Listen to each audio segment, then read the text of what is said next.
It is day 3 of a state of emergency in Ontario's cottage country.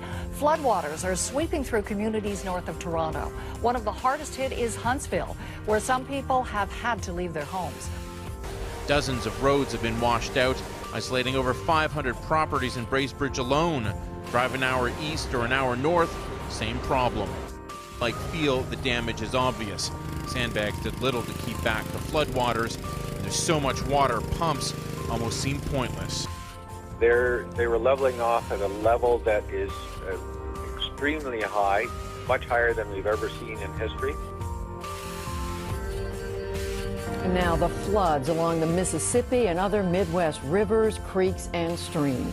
This week, communities are coping with rising waters, heavy rain, and increasing damage with no immediate end in sight. The scope of the problem keeps growing with flooding along the Mississippi, Illinois, and Missouri rivers. Towns and cities from North Dakota to Arkansas have felt the brunt, with its biggest impact so far in Illinois and Missouri. The Mississippi River at Grafton, Illinois is 10 feet above flood stage. Here in Clarksville, they've had lots of practice at this. It's flooded at least 4 times in the last 18 years. This year, it came early. Meanwhile, floodwaters on the Illinois River crested at 29 feet. That's the highest it's risen in 70 years. The waters began falling today. 4 people in 3 states have died in the floodwaters. It's all the result of last week's torrential storms, which dumped a month's worth of rain in a matter of hours. And it's just the beginning. Last year, during the drought, it got as low as 3 feet.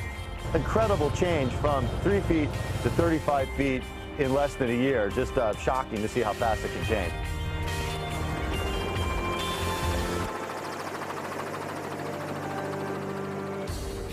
At least 4 people died when an earthquake measuring 5.7 hit eastern Afghanistan on Wednesday.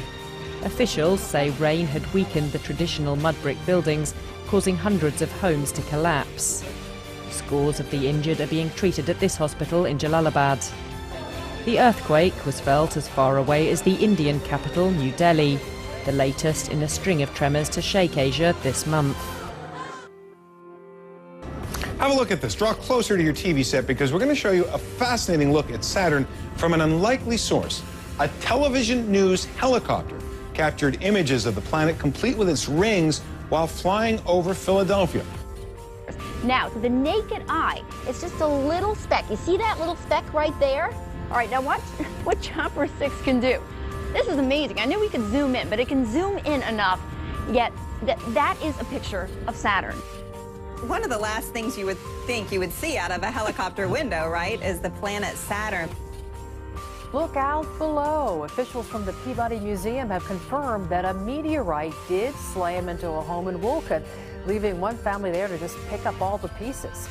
Right where that satellite dish is, you might be able to see some shingles out of place here, but the homeowner and his wife were home when this all happened. Even their kids didn't believe them at first. But many people in Connecticut say they heard a loud boom and saw a meteor shower Friday. Now, we asked if that was related to this. Police tell us, hey, anything is possible.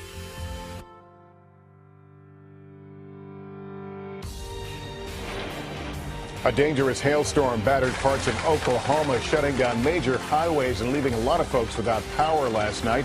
Wind-driven hail snapped tree limbs and accumulated like snow on streets and lawns. Luckily, nobody was seriously injured. Flooding in Houston leaves drivers stranded after heavy rain swept through the area on Saturday. In just a few hours, thunderstorms dumped up to 7 inches of rain across parts of Harris County, Texas. It led to widespread flooding and some dangerous moments for more than 100 people who got trapped in rising waters. Roof collapsed, buildings flooded, just unbelievable stuff. Flash floods and dangerous winds from Texas to Tennessee. And this evening, that system is now moving. A half foot of rain sent a wall of water rushing through the streets of Houston. Water is just pouring into the street. Raging flash floods swallowed the streets of Houston. There's got to be like 3 feet of water That hail in Houston, so heavy it looked like snow, pelting the streets that seemed to become rushing rivers.